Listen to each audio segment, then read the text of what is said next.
You're listening to the MSPoweruser Podcast, the podcast for the Microsoft enthusiast and power user. We discuss the latest news from MSPoweruser.com about Microsoft, Windows, Surface, Xbox, all that fun stuff. My name is Vernon E. Smith, and I'm joined, as usual, by Andy Bennett. Hi, Andy. Hey! How's the week been treating ya? Well, not well. It has not been treating me well at all. We were actually very excited and uber stressed out because we would have been closing on our house on Monday and then closing on our new house on Monday, about 3 hours apart. And we were getting ready to move everything. I mean, like, my office is just torn apart. I have literally just bare bones. My PC left. Everything else is packed up, ready to go. And I got a call this afternoon that, oh, by the way, the closing has been pushed back by 2 weeks. So that sucks. And not only, and it actually started a chain of events which really gave me something to contemplate afterwards. After I got this phone call, I had to make a bunch of other phone calls to people, and I spent a lot of time talking to people that deal with mortgages and purchasing and selling of homes and all that kind of stuff. Grown up, boring stuff. And I spent, probably like 3 to 4 hours, well, at least almost 3 hours on the phone with different people. It was actually a very unique experience because I almost never spend time on the phone. I do for work, of course, but I don't really call that the same thing. So it was weird. I actually using my phone, my Windows mobile device, to make phone calls. And that was odd. And then later on during the day, I talked to you, Andy, via Skype. And I talked to David, my friend David, via Skype while I was driving, and it's no different. Skype is the same as a phone call on Windows 10 Mobile. Now, obviously, the back end is a little different and all that. But if anything, it's actually better for me because the clarity is better, as long as you have a data connection, of course, in which even where I was at, I know that the connection was poor. The data speeds were poor, but the call sounded just great. And I really like how well that integrates. I didn't have to go to the Skype app or anything. It just worked well. This is on production software that I'm running.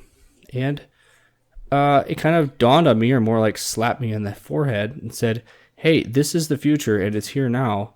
Not that it's groundbreaking, but I think it was worth noting. And I thought that was pretty interesting. Skype on Windows 10 Mobile, which I've experienced a lot. Nice. Which we'll talk about later, is a really, really good experience. And in general, I do like the move of merging like a phone and text with the Skype app, as a lot of people have had their grievances with Skype, but I'm going to be honest here. Skype on Windows 10 Mobile is superb.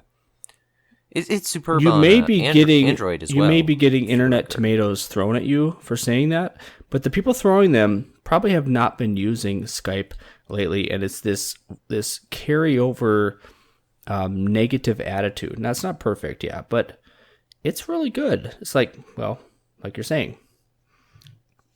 Yeah.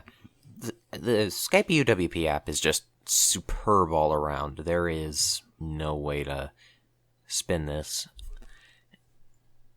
I like it a lot, put it simply. Nice. Well, I went on way too much about what I have going on. How has your week been? Not talking about the site or anything. How about you, Andy? How are you doing? I have been doing fine, I think. This week has been a slow, well, not actually. When it comes to non-site stuff, it has been a slow and quiet one. When it comes to site stuff, I have been kind of swamped at times, but I have enjoyed this week. Well, all right. Well, that's good, I guess. I don't know where to go with the intro because I'm still I'm still trying to think of a way to go to smoothly transition to the app of the week segment, which I don't think is going to happen. All right, I'll try my hand at this here. Well, let's talk about site stuff then. You have had a great week as far as MSPoweruser.com. And one of the main reasons is this phone, which you got to review, which I cannot wait to hear about when you share with me. And I did read part of your review. Can't wait for that. And obviously, it's a Windows 10 mobile device. So now you have firsthand experience with a 10 mobile app, which is also a 10 app. What is that? Well, this week, or rather, I guess, okay, yeah. This week's app of the week has been submitted, or suggested. Yeah. Last week we introduced App of the Week for the podcast, and that is essentially what the name implies. Each week we will feature one app for Windows 10 or Windows 10 Mobile, and you can send us your suggestions just by emailing me at andrew@mspoweruser.com. Now, I got some really good suggestions over the past week, but we are only mentioning one each week because we're getting some real good content built up for future ones. This week is Grover Pro or Grover Podcast, depending on which version you use. And it's a podcast app for both Windows 10 and Windows 10 Mobile, although for whatever reason, the Windows 10 Mobile version costs $2.99. And that appears to be the version that works across all devices. That's $2.99. However, if you want to just use it on your desktop, it is completely free as Grover Podcast in the store. Grover Pro is the version for multiple devices, and it is really, really nice. This was originally called Groove Podcast by someone, or by its developer, and of course the name was changed for obvious reasons, but you can still tell that this app's entire thing is that it is a podcast app that looks like Groove. And I like it a lot. You can even look us up in it. Which you certainly should do, yes. Yeah, it's got a very nice built-in podcast store. I'm not quite certain what service it uses for it, but there is a good selection of stuff. And it's a very nice-looking app. Like I said, it looks like Groove Music. It's got some other controls, though, added to it, like quick jump back and forward buttons, play speed adjustments. You've got some Miracast built in as well. I dig it, to say the least. I like the settings in there where you can adjust what your jump forward and back buttons do. You can have whether you're jumping ahead a full track, which would be, an hour-long show or something, or you can use them to jump ahead 10 seconds, 20 seconds, 4 minutes, something like that. I like that you can change that around. I like that you can go dark mode on it. That's very, very good. That's almost a must. And I like the syncing. It usually works pretty well. I've actually had a rough time with it the last a week or so, and I really just haven't uninstalled it and reinstalled it. I love that you back up your data to OneDrive. You can do that manually, and you can also, once you reinstall it, you can manually pull that back. Well, I should say not manually, but like you initiate it reaching out and pulling that data back. You can reorder how your podcasts are just listed in there. That's not a big deal. You could also change how the view, whether just list or they're in tile layout. What else is in there? Obviously the playlists. You can't set up multiple playlists, but you can just one running playlist makes sense. And you can have the new shows pop up to directly create a playlist right away when you first open it. And let's see what else. I don't know. Haven't spent that much time with it, but that's what I've been using lately for podcasts. And in general, it isn't actually even as reliable as podcasts. It was all caps podcast with an exclamation point at it, which came out, 6 years ago. It was one of the very first ones that came out with Windows Phone 7. And the reliability on this is weaker than pretty much most of those other good podcast apps that have been out. But it's getting better. It's a little bit less buggy, and you can definitely do a lot with it, especially listen to our show. So yeah, be sure to do that. I have really been liking it personally, which is, of course, why I featured it. I have just enjoyed using this thing a lot, especially because of the fact that it does look like Groove, which Groove's design is something that has grown on me immensely. I wasn't a fan of it when it first launched, and it's a mix of both the improvements they brought to it and I think a change in what I like, making me lean towards it.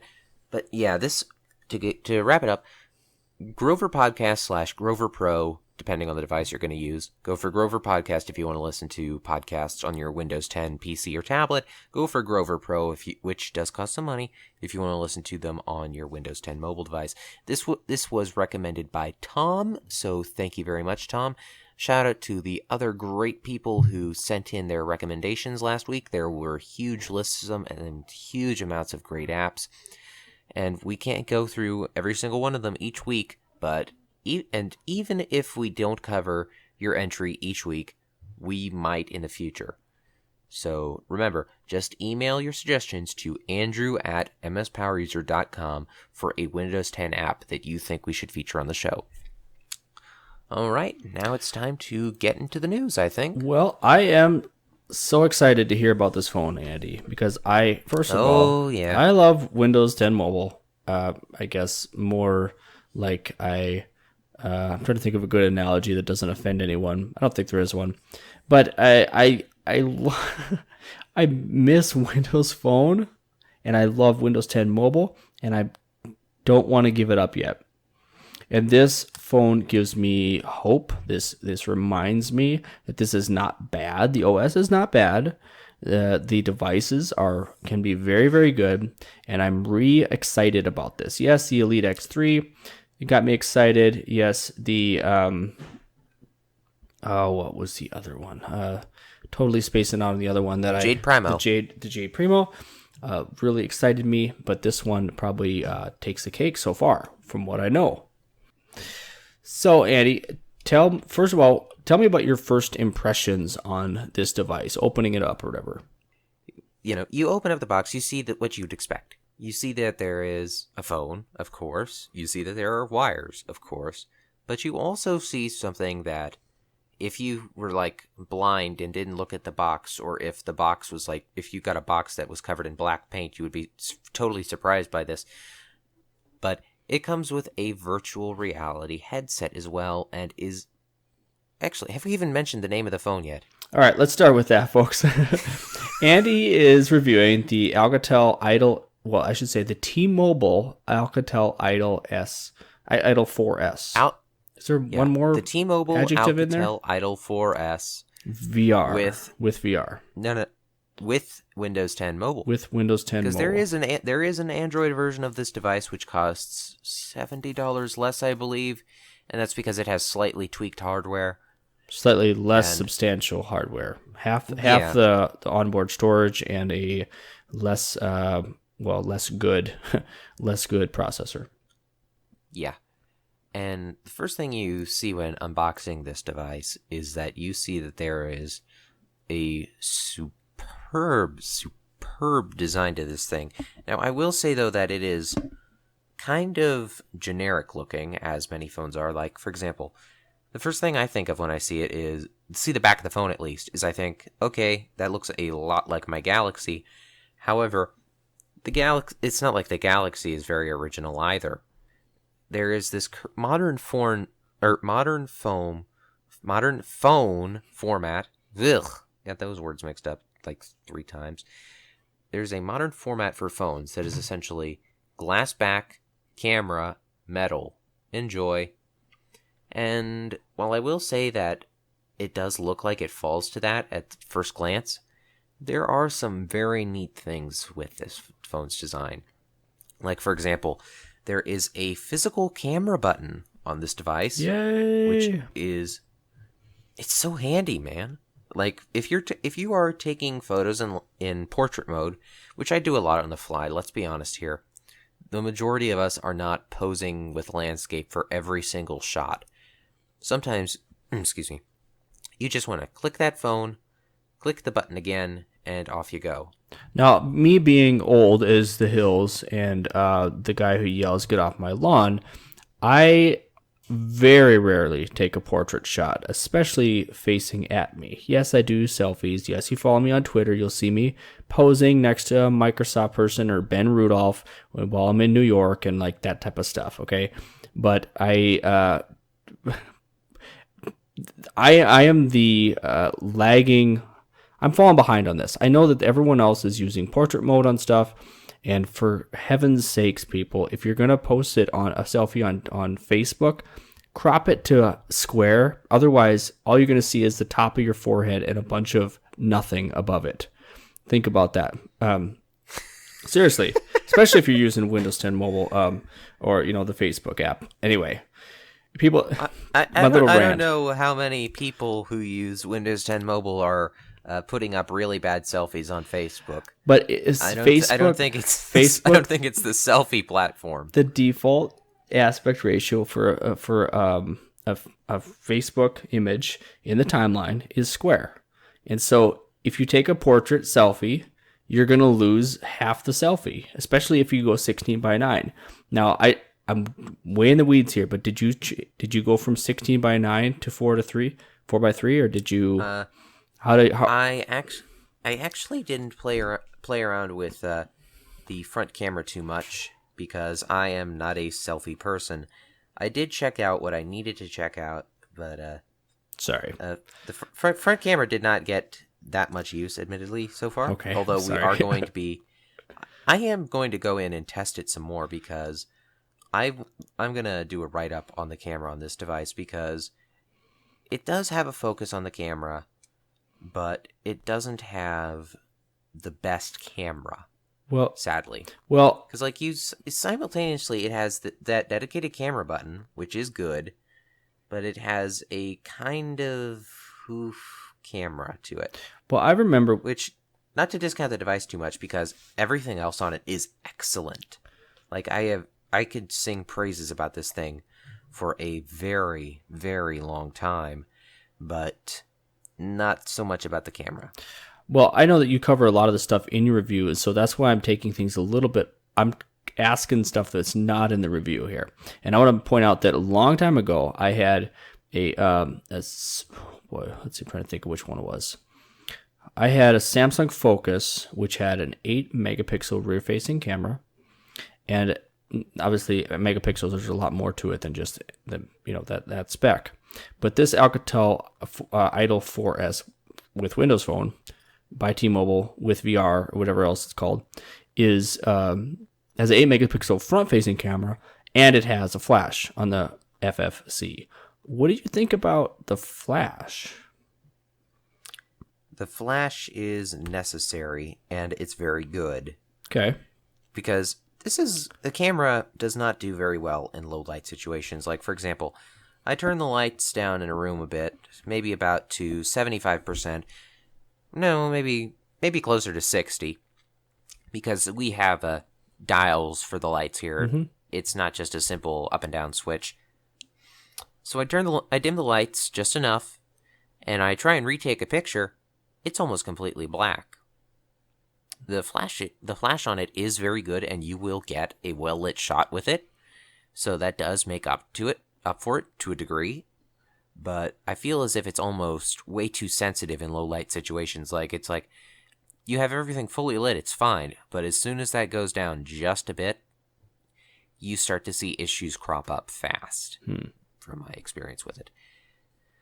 So let me ask this: the front-facing camera, does it offer HDR? Do you have can you toggle HDR on or off in the? You know what I mean by that? Like the top part of. HDR is available for.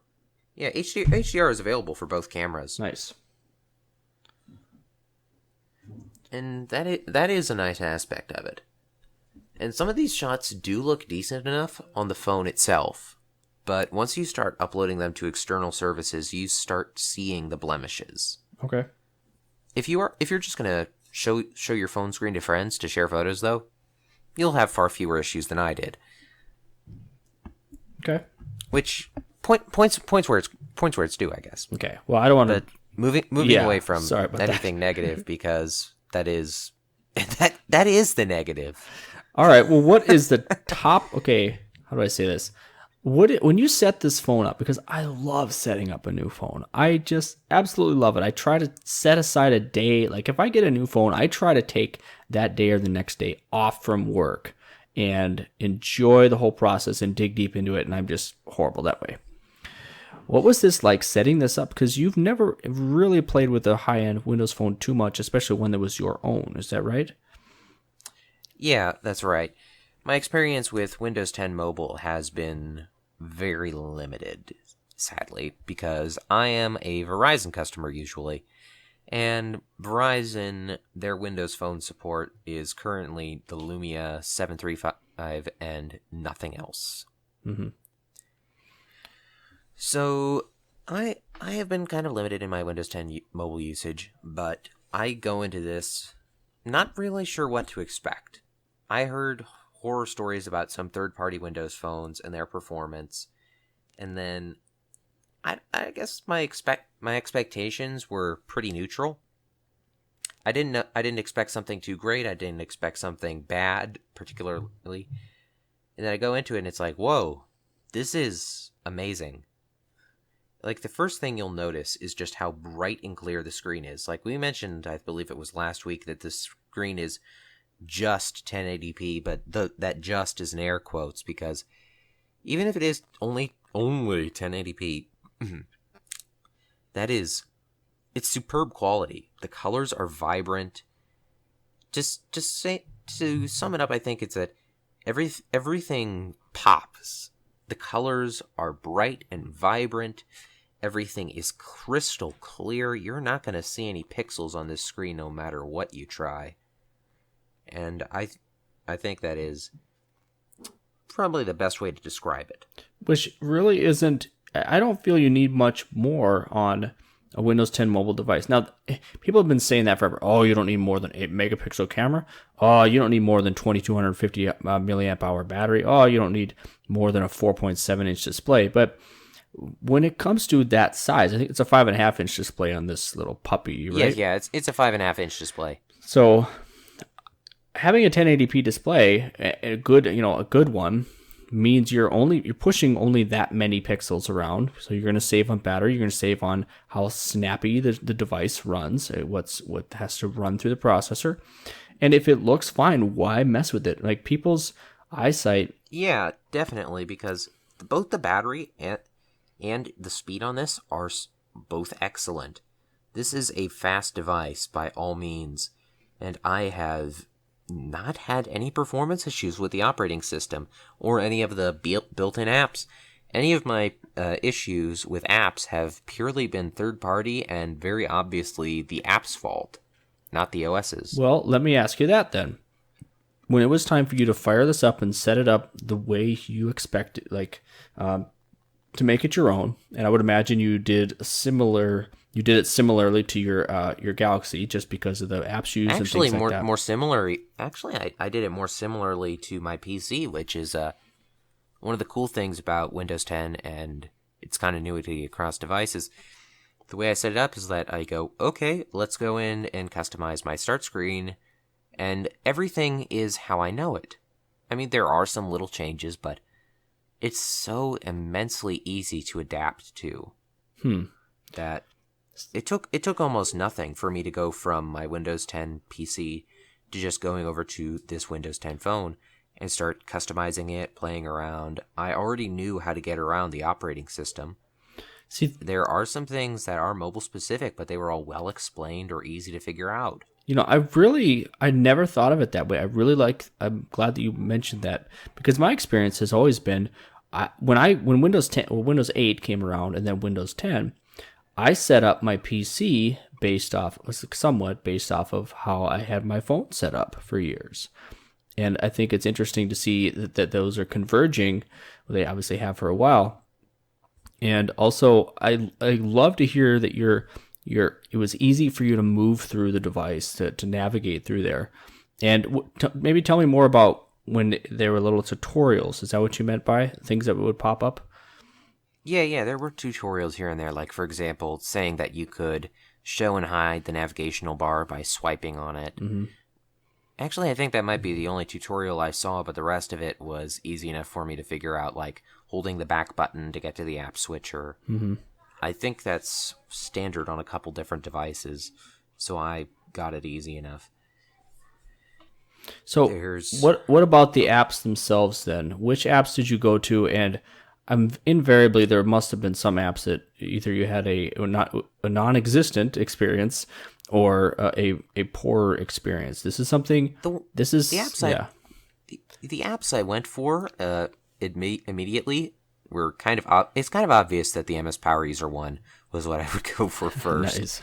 Because like I don't want to toot our own horn too much or anything, but I believe that we have one of the best Windows 10 apps available for any site, service, or whatever, because it is so fluid. It is designed well. It looks nice, like you see continuity between the site and the app, even if they have almost nothing in common.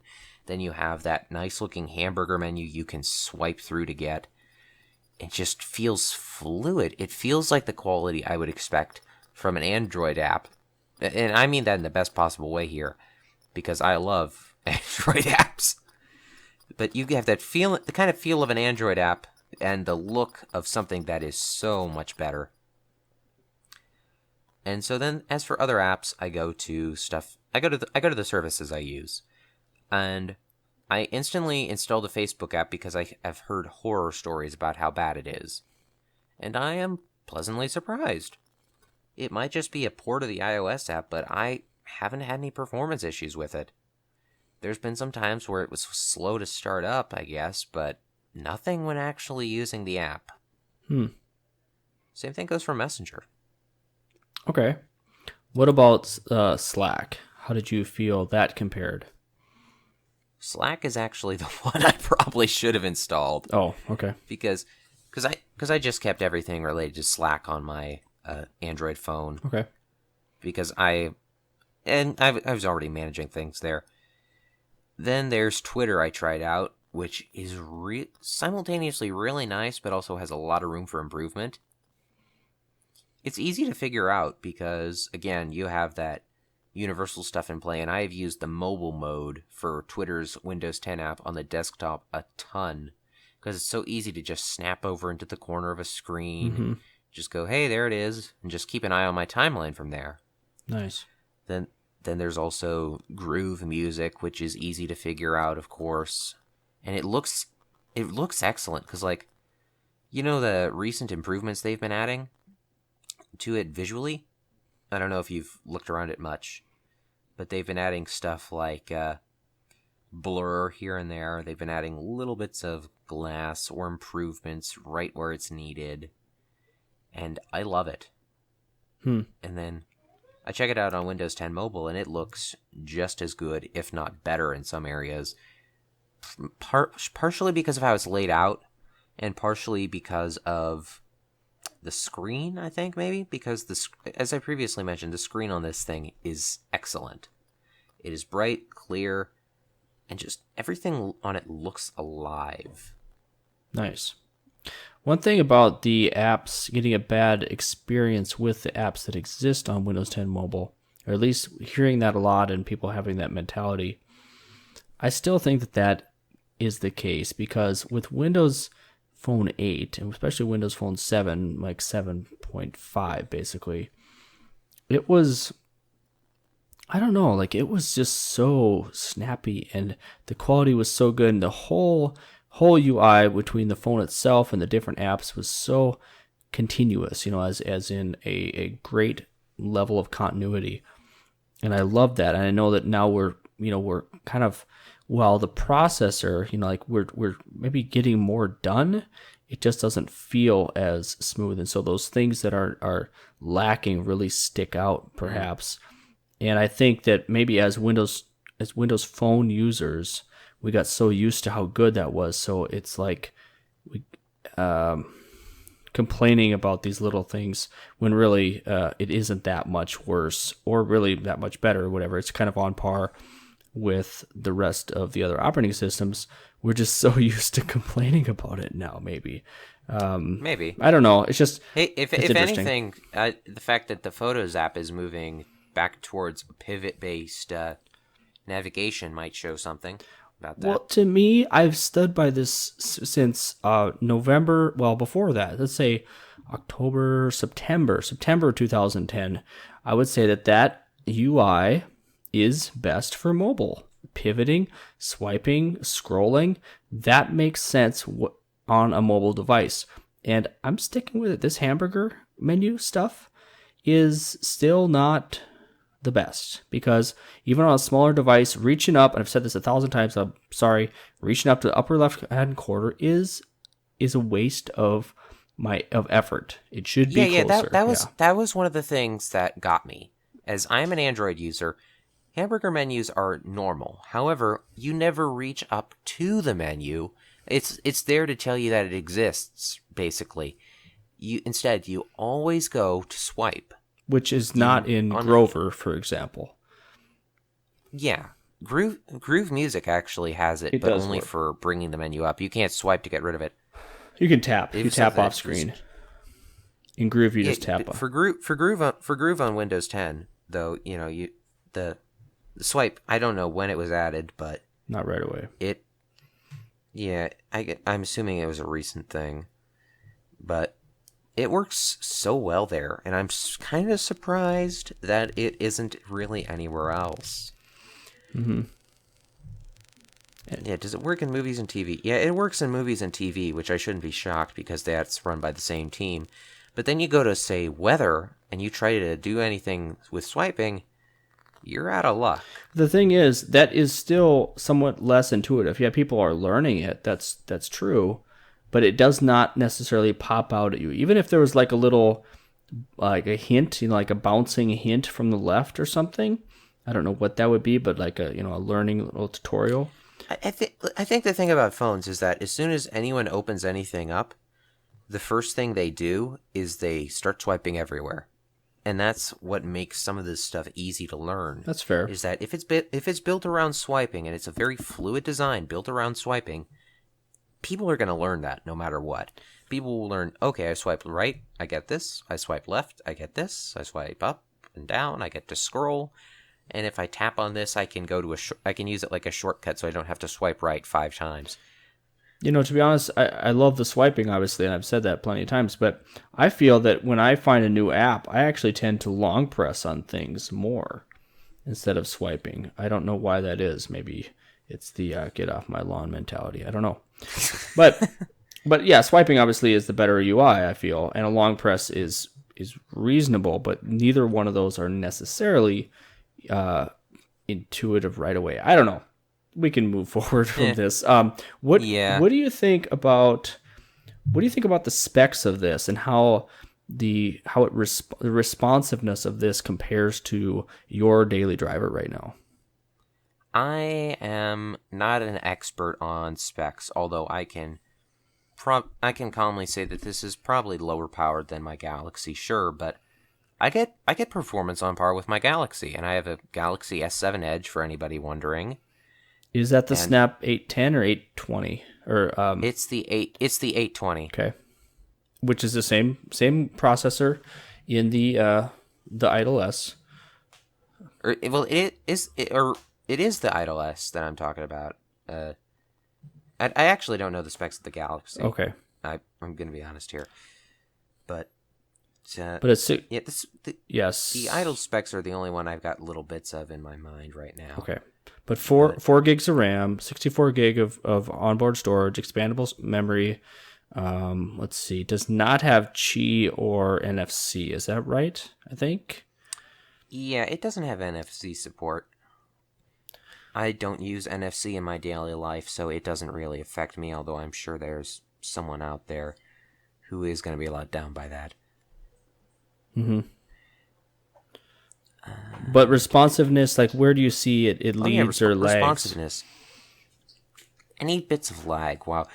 I have not had any lag when scrolling around anything. Everything is super responsive, opening apps, with the exception of Twitter and Facebook, which take a little while to load up because they're busy loading other things as well. two are the only ones that have any delay in starting up. Everything else starts up almost instantly. I have no lag when scrolling through apps. I've got no lag going around the web. I've got no lag on basically anything, to be honest here. It is a smooth device. Nice. Yes. So let's run through I will say though that I do have a bit of a delay at times using double tap to wake, which it's totally variable. Like there's times where I double tap and it opens up instantly. Double tap and then you wait 3 seconds, or anywhere in between. It's weird. I don't totally get it. It's not the biggest issue of all time since you can just push the button on the side, but that's the only real performance drop I've seen. And that's actually Windows 10 Mobile's fault. That's not the device, because of Lumia 1520 and even the 830, double tap to wake on those worked very well, and it does not work as well with 10 Mobile, and I don't know why that is. I mean, part of it too is that we're building this into one operating system straight up. I mean, obviously it's Windows 10 and the mobile version of it, or mobile, I don't even know if version is the right way to say it, the variant, the mobile branch. And so I don't know if that's a good enough excuse, but double tap to wake has worked really well a few years ago, and it has, deprecated, I suppose, gotten less good in with 10 Mobile. After using it, I want to double tap to wake everything. Oh yeah, it's great. I mean, even if I have physical buttons on my Galaxy I can use, I find myself just tapping the screen twice here and there, like, hey, come on, go. And then I get kind of let down when I realize, oh wait, I got to push the button. All right, so let me set up a scenario for you. Say this was not a review device and you had it, you get to keep it and all that, whatever, and you destroy somehow your Galaxy.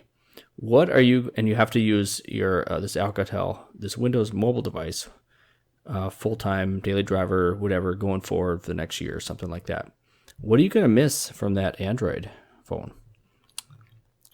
Not much. I mean, I'm gonna miss having ad block on the browser, because mobile web on websites infested with ads is not a good mix. Although I will say that Edge is really well on this device and doesn't have, and I haven't run into too much slowdown actually, but that's still going to hit your data plan. Okay. So there is that. And I do hope that Microsoft brings extensions to Windows 10 Mobile. I don't totally know what's keeping it back, but there is that I would miss. And I'd miss some features in the Twitter app because it isn't as fluid as its Android counterpart. Though it could be. It just isn't. Mm-hmm. And, boy, I think that the only other things I'd miss would maybe be notifications from the PayPal app. It's not like it's a necessary thing since you have the mobile version on the website, but having notifications from apps is incredibly handy to me in my day-to-day life. All right, let me build a solution for you. Okay, this is a workaround. This is a nerdy way to do it, and people will say, "No, you shouldn't have to do it this way." But this is one solution. Okay, go into Outlook. Okay, Outlook itself, and set up a rule or an alert or whatever. So when you receive something from PayPal, okay, you know how to set that up. Basically, that Yeah, I know. And so it goes into your folder, PayPal stuff, whatever that is. Windows 10 Mobile, in the Mail app, and they don't call it Outlook, they call it Mail. You can go to, you hit down your folders, you hit More, you load up, you go to that folder, you sync it, of course, and you can pin that folder to your Start menu. And you can have it small, so it's just, there's no preview of what is in there, but it's just a ticker, shows when you have a new, new message in that folder. And that can be just as good as a notification. You can actually set up for a chime. You can set up your notifications for toast, for on-screen or off-screen. You can set it up to be private and what have you. And whether it has, like I said, audible or not. And that's basically a solution to get that, when you get that specific email from a specific person or however you set up rules, you can go real deep on those. That is one way to work around it.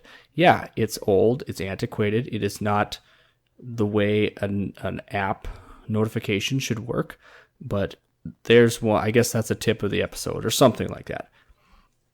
Hey, we are power users. Da, da, da. Yep. Yeah. So consider that. I definitely will. I don't think the app gap would affect me too much because even for the apps that don't have first-party equivalents, there are plenty of third-party apps that work just fine. Windows 10 Mobile is a platform that I believe is driven by indie developers. Oh, yeah. And some of the suggestions I've gotten for the app of the week have shown me that, especially. Mm-hmm. And it's a fun thing to go through those suggestions. But overall, Alcatel Idol 4S, fantastic device. If you're on T-Mobile and a Windows 10 fanatic, go get it. Actually, you don't even have to be a fanatic. Just if you want Windows 10 Mobile on your phone, this is the phone you want. And you don't have to be on T-Mobile. You can buy it unlocked. Yeah, I forgot about that. Of course, it's use T-Mobile. It's a great phone, though.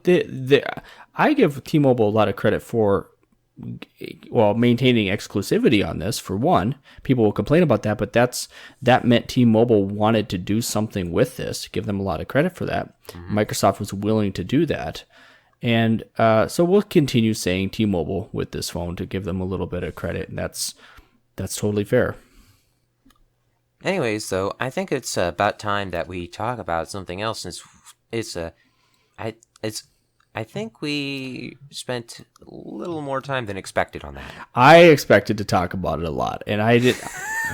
I'm sorry. I just love these devices, man. I just wish I wish I was in a place where I would have had time to do the review. I mean, you did a great job on it. So, folks, go check out the review on this thing. And yeah, we'll link to it in the show notes. Yeah. And we just haven't had a good enough excuse to get a new phone. This 950 is totally fine. Anyway, I want to, while we're still on phone and I'm on this giddy high, okay, there's another phone, another Windows 10 mobile device, which they're talking about. We are talking about actually, it. If you're talking about what I think you're talking about, it might not be Windows 10 Mobile, but go on. Okay, all right. So the Dell's Stack Windows 10 Mobile Intel device. Okay, what? This thing, Meyerson just said that ARM and mobile, or ARM and cellular, I should say, have a place in Windows. And I'm paraphrasing, but basically talking about how that could very easily, he's kind of leading ahead on what we might see down the road. Well, this leaked Dell device, which they're still calling a Windows 10 mobile device, but it does run Intel, or it's leaked. And Stack is the keyword we're using with that. And basically, it would be a phone type device, a mobile portrait slab, but also it would have the option and work in conjunction with a tablet type device. And that would not necessarily run mobile. This could very easily run a what would we call it? Win32, I guess, or I'm not trying to think of the better term. Just big Windows. Yeah, Evan Blass is the one who leaked this, EV Leaks, and I don't really believe that this project is alive anymore. It is recent, and it isn't in line with anything that has been canceled lately, but I don't entirely see it materializing. Also, when Blast mentions that he mentioned that it runs full Windows, but the thing is, I don't know if he's talking about an experience along the lines of Continuum or what. And just in general, all of it seems all in the realm of a device that would never make it to production. That's just my take on it. I'm not exactly the most hopeful to see this thing see the light of day, although it will be cool if it does get officially announced. All right, so if anyone listening, we know these people that are car enthusiasts, okay? And I used to be one of them, and I would love to read Car and Driver or Motor Trend and that kind of thing. There'd be all kinds of awesome concept vehicles, and they would be like, you could drive them. They would announce them at the Detroit Motor Show and all that kind of stuff. And they were amazing, and everyone just loved them, and they were so cool. And very, very, very rarely would they ever come to production. They're basically like showing the future, and then they'd roll it back. Okay, back to reality here. This is actually, here's the real Ford Focus instead of something obviously much better. And I am okay with that, and I'm totally okay with Dell doing this, because this is and keep worth mentioning, again, that this is not something that has been officially shown. Totally internal stuff that leaked out. Correct. But this pushes forward the industry, and I love that. And this is something that people would use. This is we're getting to the point, like with the Elite X3, obviously with Continuum, even on these devices that are a year old, the iris scanner capability in there, not groundbreaking, but someone had to do it. We're getting to the point where we can go with one device that can be used multiple places, or in multiple form factors, and that's exactly what Dell's doing right here. And I love it. Microsoft's doing it a lot with the Surfaces too, and I love the idea. Yeah, even just we have Continuum, we have Surface, we might see Stack if it ever materializes. Well, I'm really curious in seeing where the future goes. This might sort of segue, and best way to ruin a segue is to use the word, but into what was in our new, totally ruining this, the Insider build, the latest Insider build, which lets you control monitors with an external tablet, basically connecting the tablet and using it as a... And I believe the tablet that they're referring to is something along the lines of a drawing tablet, and this is build 14965, released to insiders just yesterday, I believe. And keep in mind, we are recording on a Thursday night. Mm-hmm. Very, very late on a Thursday night, I must add. But anyways, this build's main improvement is that if you have, again, I assume, a drawing tablet connected to your PC, you can control monitors with it like a touchpad, just like you control Continuum on your phone. Like, I tried that out with Miracast. It didn't go very well, but you just use that phone as a touchpad, move your finger around. Congratulations. Mm-hmm. It's getting better. That actually isn't too bad. It's unfortunate that you had a poor experience with that, but... yeah, I don't know if it's Miracast in general or what, really. Anyway, okay. Yeah. I think we're in the let's move segment now, because we spent more time than I anticipated on some things. So build 14965, just go check it out on the site. There's other stuff, new stuff in there. It's not the biggest build ever. They're running through the bug bash right now, I believe, and this is a build that has some nice improvements, has some bugs, has some bug fixes, and you're probably going to be downloading it. Yeah. Wrapping up on mobile, the Microsoft Authenticator app has finally come to Windows 10 Mobile in beta. And all I need to say about this is finally, or I should say better, it's about time. Moving on. Yeah, it is. I think we've talked about that many, many times before. Like, we've been around for 21 weeks. I feel that we've spoken about it at least 3 times in the past. Mm-hmm. But, yeah. Other stuff, this one I can talk about. Microsoft is partnering with Google to offer the best Office experience on Chromebooks.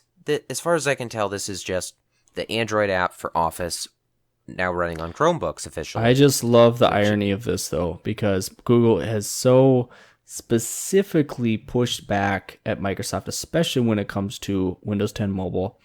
And Microsoft is giving Google what people using Chromebooks want, and in some cases need, by making mobile, well, I'll just say Office in general, more accessible to them.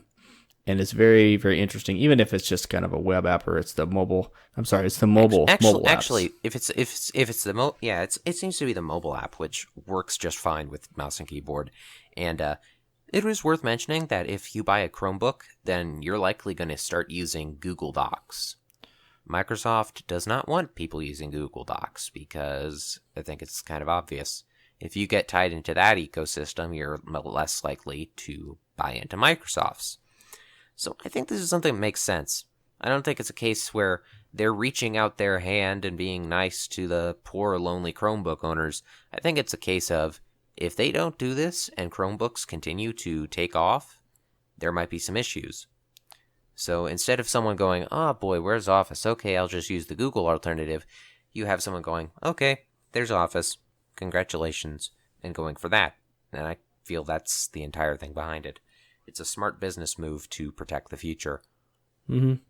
But I think that this Chromebook trend, well, I think it's a little bit silly. It is growing, and it is something that is going to compete pretty well with these crappy little crappy laptops, crap tops. Yeah, that term works. I fully approve of that. And so Chromebooks is fair. I mean, that's fine. That is going to be a larger portion of the market, or a growing section of the market. And so I don't know what else I'm saying about that. It just seems like such a poor experience for people, and I know it's improving, but anyway, whatever. I've heard good stuff about it. But anyways, also on the subject of apps being ported, like for example, that was Android getting ported to Chrome OS, even if it kind of runs natively, I think, whatever. Microsoft Teams is finally coming to the Windows Store, because on its launch last week in beta, there were apps in Windows 10 Mobile Store, Android Store, the iPhone App Store, and the Win32 Desktop. There was no version of it within the Windows Store. Actually, Teams is coming, not here yet. I'm sorry, but its lack of an appearance in the Windows Store has surprised some, because of the obvious fact that it is on literally every single platform except the one that Microsoft is pushing forward with. And let me note that is really making Teams more accessible to people. Yeah, you need an Office 365 account, a business account. That is a really kind of a setback in itself. But if they're targeting the right people, and there's 100 million, or I don't know, 80 million people. They're obvious. It's completely targeted at the enterprise. So I understand that they have Windows 7 version, or rather a version that will be available on Windows 7 available. That makes sense. But the fact that there is none in the Windows Store, and rather there will be at its full launch, but at the moment it seemed a little weird that there was no Windows Store version, despite the fact that every other bit of ground was covered. Well, I do, because Microsoft does have Project Centennial to bring desktop apps to the store, and that is what they are going to use for this, thankfully. And we don't have any idea of a release date, but we do expect it to be in early 2017 with the full release of Teams. Mm-hmm. I forgot what I was going to say. All right. Ah, well. Okay. Well, I'm sure we got some Xbox stuff in here, Andy. Why don't you finish us off with? We do, but I do think it also is worth noting that Microsoft's Project Cheshire, like the cat, that's a secret project that has been leaked out throughout the months, and it appears to have entered a private beta. Now, for those who aren't familiar, Project Cheshire is a to-do list app, and it's likely some sort of next step with their purchase of, I believe they purchased Wunderlist. I feel it's got something to do with that. Now, moving on to something I do fully know about, Xbox stuff. The Xbox One holiday update rolled out to Xbox One users today. The holiday update is a gigantic update that, well, yeah, gigantic's a good word for it, because it not only changes around the dashboard quite a bit and refines it and makes it look significantly nicer, it also includes changes, or rather additions, all around the operating system. For example, the biggest ones include clubs for games, or groups, or whatever, and these are, simply put, user groups. You get to go in there, make it about a subject, you get to chat with friends, you get to invite others, you get to say you're looking for a game and get together and matchmaking with all your friends in clubs. There's group messages, and just way more. It is a big update that has been in testing over the past few months with the Xbox Preview program, and it's a very nice one. but it also will be the final release from the Xbox Preview Program in name only, as the Xbox Preview Program is becoming the Xbox Insider Program, which is in line with Microsoft's other insider offerings. Let me just add about the other insider offerings. Okay, there's Bing Insiders, there's Windows Insider, obviously Windows 10 Mobile Insider, same thing kind of. There's what is the other insider? And there's now Skype Insiders, plural. They could not even get the branding the same with Skype. And I think it's consistent in the way that Skype is never consistent. I know, it's horrible. But I thought it was worth noting, even if not really worth noting. Go ahead. Skype is that stepson that just goes over and smacks his head into a wall every Thanksgiving dinner. Yeah, because he gets to sit at the kid table because they forget about him. I don't know. Yep. But yeah, the change here is that it's now going to function almost exactly the same, except now anyone can join. The preview program was invite only. The insider program is anybody can tune into the preview ring and join in. So if I sign up for this and get into the insider program for Xbox, will they send me an Xbox One or One S so that I can try it out? Well, you're an insider. That'd be nice. You'd think that would go with the title. All right. Well, my last bit here before we almost finish up, as far as Xbox, fourth month in a row. As far as everything. Fourth month in a row here, we have had Xbox has beat the PlayStation, whichever. They have a PlayStation Pro or something like that too available now. Yeah, PlayStation 4 Pro actually launched last night, so I'm curious to see how these numbers do well in later months, as these past 4 months, with the Xbox One dominating, the difference here is that the Xbox has a release of a new model that is worth buying. The PlayStation side has not. Mm-hmm. The slim model of the PS4 is nothing more than just a different hardware look, and that's about it, as opposed to the big changes you get with the Xbox One S.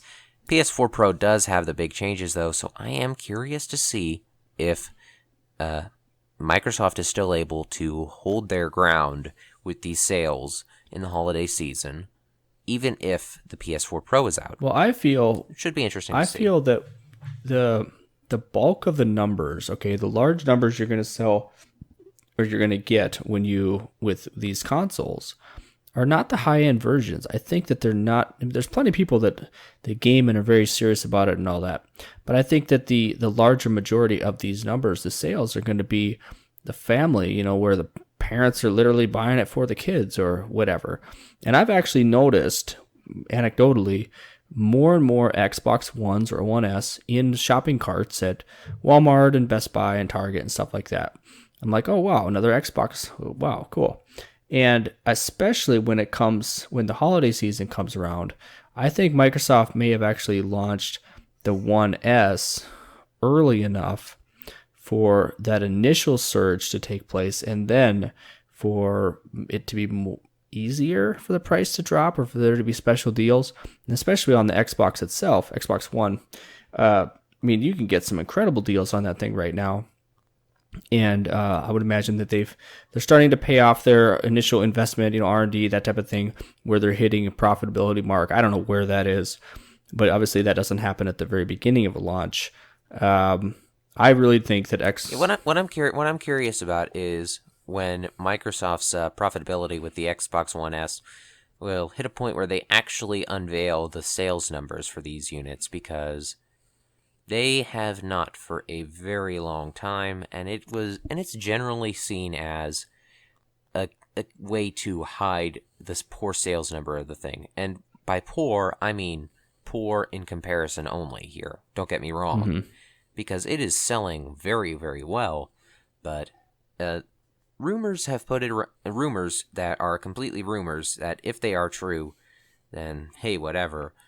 This is exactly what happens every generation, but it was about 20 million Xbox One units sold. And this was completely a rumor, showed up at one tech conference that Microsoft did have a part in, but it was a completely third party, so I don't believe those stats were true. But let's just pretend they are for a moment. if those 20 million sales numbers are true, for comparison, the PlayStation 4 should be around 50 million units sold right now. Maybe even higher. So that's what people really feel when they think of the reason for Microsoft not releasing those numbers. Instead, they release the amount of active Xbox Live users instead, saying that is more important, which, in a way, yes, that definitely is, but not releasing the hardware sales numbers at all, I think it's obvious why they don't. And I am curious to see if they start doing it again now that they are doing so well. Well, obviously, Microsoft doesn't release how many Surface Hubs they sell. They don't release how many HoloLens devices they sell. They don't really, I can't imagine they would release how many Surface Studio devices are going to be sold. That's not the point of it, I think. It's more, at least those things are more of aspirational devices. Xbox One is pretty consumer, obviously. But, who cares? If they're making money on it and they have a decent mind share, I get it. We know people who have Xbox Ones, normals who have Xbox One devices, consoles in their home. They know they're relatively happy with it. It's breaking the next, the more recent version of this, obviously, past the 360, has been it's a household name again. Yeah, that's definitely. What's wrong with that? So, oh yeah, nothing wrong with it. Don't get me wrong. I just mean it completely as I'm curious to see the numbers, the actual real ones, because if someone says that this is a weird comparison, but someone bakes a cookie, you want to see it, they can't show it to you. You kind of want to know what it looked like or something, That is a weird comparison, Andy. Yeah, it is, but you want to know what you can't see. Okay. I guess. All right, that's fair. Yeah. All right, one more item here before we finish up. Actually, no. Or that was. Oh, we that did. Was pretty much it. All right, I'm not. I don't read too well. Okay. Well, especially as I don't think either of us do when it's this late. Yeah, at night. I need to get some sleep. Andy, I'm excited for you, man. I'm glad you got to use that Windows 10 mobile device, a pretty stinking awesome one at that. And I am looking forward to getting my hands on it one way or another, even if just playing around with it. We'll see. We'll who knows? Everyone, thanks for listening to another episode. We love it when you listen. Thank you. You can follow the site on Twitter at MSPoweruser. And by doing so, you're going to see when the latest episode's available. Also, use that Grover Pro or Grover Podcast app to subscribe to us. That way, the latest episode is there. And with Grover Pro, with notification, it'll pop up and let you know when there's a new one. If you adjust the settings, so. And, of course, if you feel compelled to interact with us individually, you can contact us via Twitter. I'm on Twitter at Vernon E, and Andy's on Twitter at FusionFan45. Andy, why don't you share your email again, and why they'd want to contact you that way? Yeah. Andrew at MSPoweruser.com. If you have any suggestions for apps you want featured on the show, send them there. I check every single email. I might not reply to every one of them. I respond to the first couple I get each week, and maybe I'll get to every single one of them. But yeah, if you have any apps you want to show off, send them to me. Pretty good. All right, that's it. I think, Andy, enjoy that new phone, buddy. Here's an outro. All right, take care, everyone. Bye.